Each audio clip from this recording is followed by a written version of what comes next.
Hey everyone, happy Saturday. Welcome to Disgorged Online. I'm Zach Jabal, and today we are going to be drinking some Rioja.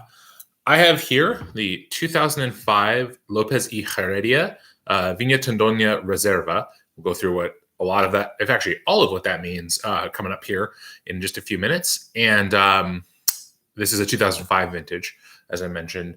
And one of the fun things for me about something like Rioja, and we'll get into this in a little bit, is drinking Rioja generally gives you an opportunity to taste older wine, but not have to store it yourself. So the 2005 it's sort of not exactly the current vintage that's in store shelves, but I believe that the youngest vintage that this producer has available is 2007.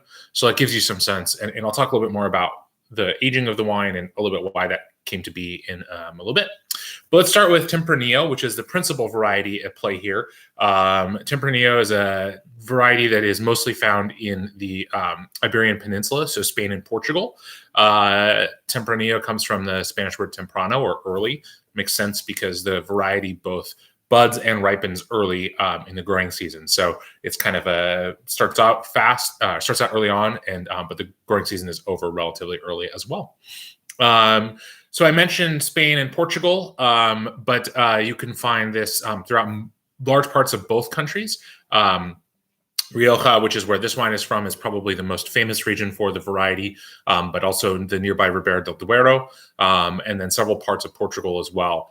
Often, but not always, Tempranillo is blended with other varieties. In the case of Rioja, often blended with Graciano, Garnacha, Mazuelo, and other parts of Spain and Portugal. You may see other blending partners as well. You also can find 100% Tempranillo expressions as well, of course. And you also, in other parts of the world, whether that be the United States or parts of South America, like Argentina in particular, you will also find Tempranillo grown there. Was brought there early on, and then it's also been something that's been spread more recently as these wines have gained in popularity and acclaim. So I mentioned that it's grown kind of throughout all of what was once the Iberian Peninsula, or the Kingdom of Aragon. And this is the reason why there's a lot of different synonyms for the variety throughout Spain and Portugal, like Tinto del País, Tinto de Toro, Aragonés, and Tinto Roriche being kind of the four most common that you'll see throughout Spain and Portugal as well. Okay, so I mentioned that it's a sort of early budding and early ripening disease variety. It's also relatively prone to disease. But other than that, from what I understand, Tempranillo is not super difficult to grow.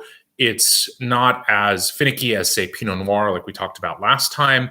It's definitely a little hardier. It's also not incredibly vigorous like some other varieties. In fact, it tends to be a little bit of a sweet spot. And one of the nice things about it is it does relatively well with a fair bit of sun and a fair bit of heat. It doesn't lose its definition. And so while Rioja in particular, where my wine is from, is not the hottest part of Spain. Spain is, as we think about, generally speaking, most of the country is quite warm, especially in the summer months. And so it is important that they have a principal variety that can stand up to a fair bit of heat and sunlight during the growing season.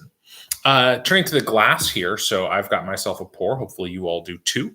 A couple things to take note of with Tempranillo in particular. So as I mentioned, a lot of what I'm going to talk about is going to be about the variety itself, with the caveat that in many cases, including the case of the wine I'm drinking, this is blended. So some of the characteristics that I may be getting in here may have to do with the blending components. And if you're drinking either a different blend or you're drinking something that's 100% Tempranillo, some of those characteristics may not come through. And that's not a better or worse thing. That's just a reality of these wines. They're inherently often blended. So the first thing to note about Tempranillo is that it's relatively light in color. For those of you who joined me for the last couple of episodes, we've actually had a kind of a sequence of these lighter in color red wines. So Nebbiolo, Pinot Noir, now Tempranillo. And Tempranillo is a little bit more pigmented than either of the previous two, but not much more. It's like Nebbiolo, a little bit prone to turning a little rusty, especially with some age. And obviously this wine is now 15 years old, so it's definitely going to be showing some of those brown notes or orangey notes. This wine also spent a long time aging in oak barrel. So that is an aging in oak, and we'll come to this when we get to a little more about the specifics of this producer. Aging in oak has a lot of positive attributes. One possible negative, or at least less positive attribute, is it allows a fair bit of oxygen to come in contact with the wine over time, and as a result, you end up with a wine that, as the wine oxidizes slowly over time, the color in the wine tends to deteriorate. You get that slight kind of orangey brown color that develops. And that happens whether that aging is happening in barrel or with an old wine that's in bottle. The amount of air that comes in through the cork will also eventually produce that same kind of oxidizing, rusty color. It just takes longer in bottle than it does in barrel, because the barrel obviously is much more prone to allowing oxygen through than a single opening at the top of the bottle. So, like I said, the color is going to be, like I said, pretty distinctive to this kind of wine, not necessarily specifically Tempranillo, but these lighter skinned red grapes.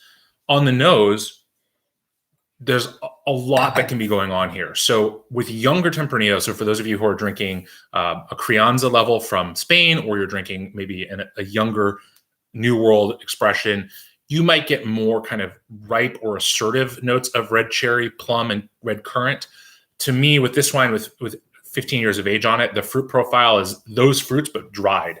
It's very kind of got this dried, almost desiccated quality to it.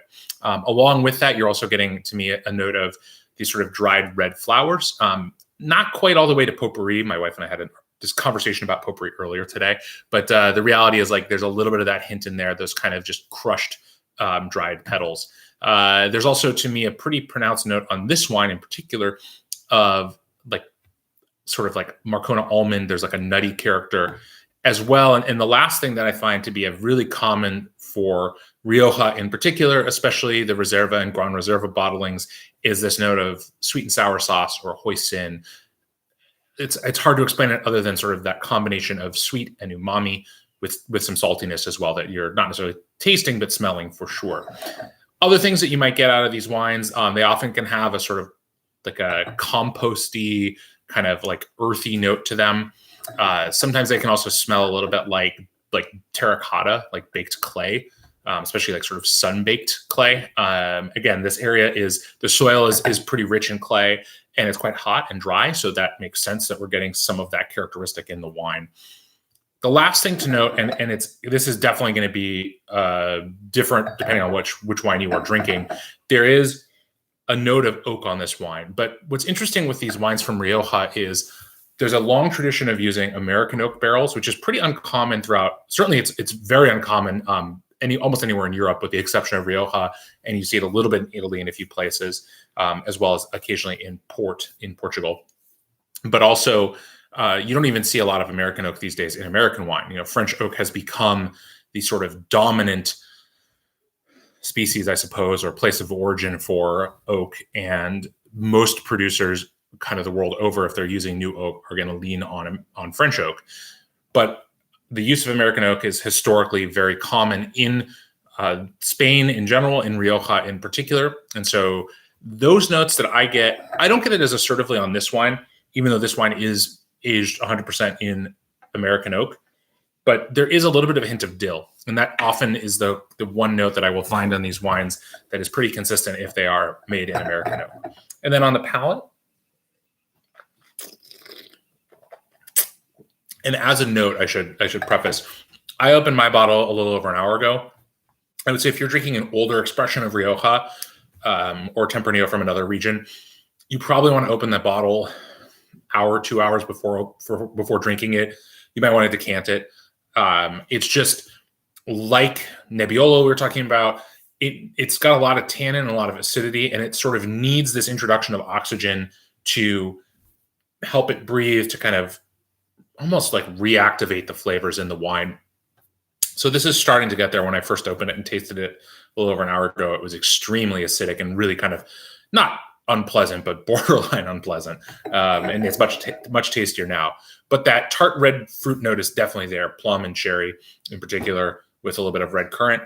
Still getting a lot of that kind of savory, again, some of that sweet and sour or even umami flavor in there that I also really enjoy. Makes these wines really fun to drink. And then, as I mentioned, sort of structurally with these wines, you should be getting a fair bit of acidity and a lot of tannin. Both of those are quite common. Maybe not quite as much for those of you who drank Barolo and Barbaresco with me a week ago. We're not quite at that level of tannin, maybe arguably at that level of acid, but creeping up towards that. And makes sense. Like many European wines, these wines were traditionally made in sort of a little bit more rustic style, which often led to some of that elevated acid and tannin. And they're really wines that should best be enjoyed with food. And we'll come to some pairings kind of towards the end here, but that is something to keep in mind when you're tasting these on their own. And then the other notes, so there's a lot of different things going on in the wine, at least in my wine, a lot of different flavors. You're getting, again, that fruit character, some of those earthy and sort of umami, savory, sweet, sour things going on. And I mean, one of the reasons I love these wines, they have a lot of complexity to them and a relatively long finish. The flavors kind of linger with you as you sip and think, or in my case, sip and talk. So let's move a little more specifically into Rioja. So I mentioned that that's where this wine is from. And Rioja is a region in Spain that's very near the French border and then sort of north central part of the country. It's bordered, the region is bordered by the Pyrenees Mountains, which form the border with France. And then it's sort of bordered by the Cantabrian Mountains as well, which are sort of part of the Basque country. So again, kind of you're in this sort of crossroadsy kind of area. And this is actually extremely important because while winemaking has been going on in the Rioja area for a really long time, one of the major influences in the region was an influx of producers, particularly from Bordeaux, but from a few other parts of France in the 1860s and 1870s, when phylloxera, which was a pest that nearly destroyed the global wine industry and wine production almost everywhere, first was ravaging France. It had not yet really made it into Spain. And so producers who were either looking to make wine or just looking to find, negociants and people who were bottling and selling wine were looking for any source of grapes, any sort of source of wine that they could find. And so a lot of them went across the border into Spain and found themselves in this region where there was already longstanding winemaking. And what they did was help bring some of the more modern at the time. Obviously, we're talking, the 1800s rather, so not exactly what we consider modern, but still much more modern than what was going on in Rioja at the time. They brought these modern winemaking techniques, some sort of technique for blending, and just in general, a lot of experience and expertise. And as a result, it also led to the founding of a few different wineries, including Lopez y Heredia, which was founded in 1877. And it's still, it's really cool. It's still family owned. It's their fourth generation winemaker. And they're still doing it, which is really kind of cool. And in many ways, still doing things almost exactly the way they've been doing it since the beginning.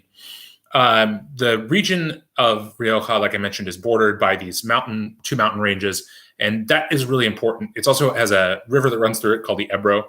And that's, like I said, hugely important because this part of Spain, especially as you move a little bit further away from the mountains, is quite hot, especially during the summer. And as a result, you need the cooling influence of mountain air and cooler air off the river to keep the vineyards from getting too hot, to keep the wines nice and balanced, and to preserve freshness in the wine. And so we have the opportunity here to taste this wine, which is from a vineyard that I'll get to in a little bit, but it's right on the Ebro, and that's one of the reasons why it's this prized vineyard. But most of the vineyards are in some way or another influenced by the river or the mountains or both. There are sort of three subregions in Rioja. Rioja Alta, which is where my wine is from and is generally considered the premium region, although there's good wine to great wine made in all three of these regions. The Rioja Alavesa, which is another sort of borders Rioja Alta, and then Rioja Oriental, which is actually more known for Garnacha or Grenache than it is for Tempranillo. There is Tempranillo grown there, but plantings are dominated by Garnacha, which, if you think back to our Coteron class, Garnacha, Grenache, same thing. The Rioja Oriental is the hottest subregion in Rioja, and Grenache or Garnacha, even more than Tempranillo, does really well with heat. So it makes sense that that's what dominates plantings in Rioja Oriental, whereas Tempranillo dominates the plantings in the other two regions. Classically, a lot of producers would blend Tempranillo and maybe some Garnacha from all three subregions to create kind of a pan-Rioja blend that was their base wine. you are seeing more and more emphasis on looking for the single vineyard or single subregion wines. Nicole, to your question that you just asked, how do you know which specific region the wine comes from? That's a tough one to answer. So one way to know that is if you do see a specific sub-region designation, which will usually be, it will say either Rioja Alta or La Rioja, because that is considered the most premium region. So usually if it's coming from that specific region and only that region, you might see that on the label. And producers there would be looking to sort of highlight that fact. Whereas if the wine was coming from one of the other subregions, they would be more likely to just use Rioja generally, which is totally fine, totally within the rules, but they might not highlight that theirs comes from a slightly more lightly regarded subregion. There's also this very newly introduced system for classifying vineyards, which is still very much in the works. I couldn't explain it to you because the Spaniards have not yet themselves figured out all the rules. They're just starting to put this in place. Like the law was first passed in 2018. There are essentially no wines on the market that fall under these new classification laws. So that's something that years and years down the road. But some producers like Lopez y Heredia with Viña Tondonia and some of their other wines are always working with single vineyard wines. And they've been doing that since the beginning. And they put the vineyard, they say, Tondonia is the name of the vineyard. So Viña Tondonia, wine from Tondonia, they're able to do that because it's traditional for them. But you will see more and more producers over time looking to highlight single vineyards. I believe that's what this new system was created for. So just a few other things to take note of with Rioja in particular, because Rioja has some very specific rules that surround some of the labeling terminology. So as I mentioned, and I think I think Nicole mentioned she's drinking a Crianza Rioja. So the rules that surround Crianza, Reserva, and Gran Reserva mostly have to do with aging. There's a few other ones that are not really that relevant, like minimum alcohol levels, which nowadays they all meet no matter what, even the higher level ones. So Crianza means that the wine is aged for a minimum of 2 years, including a minimum of 1 year in oak before the wine is released. Reserva is a minimum of 3 years of aging with a minimum, again, 1 year in oak and then 6 months in bottle. Crianza doesn't technically have a minimum in bottle amount, but typically you'll find producers with Crianza, it spends about a year in oak and then about a year in bottle before release, if they're looking to release it young or at that first point that they can. And then Gran Reserva is a minimum of 5 years of aging, so 24 months or 2 years in barrel and 24 months or 2 years in bottle as well.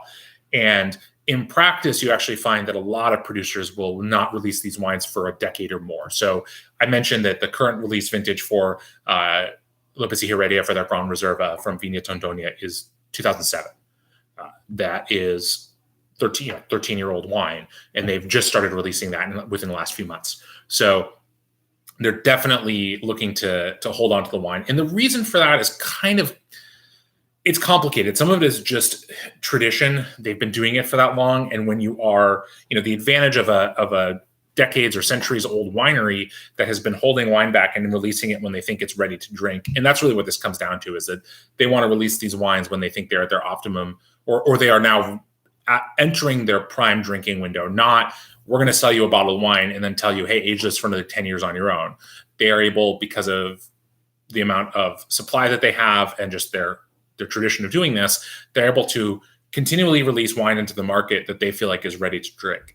And so the fascinating thing for me about this is, okay, doing that with red wine is, definitely unusual, but not totally strange. But they do the same exact things with their white and even their rosé or rosado.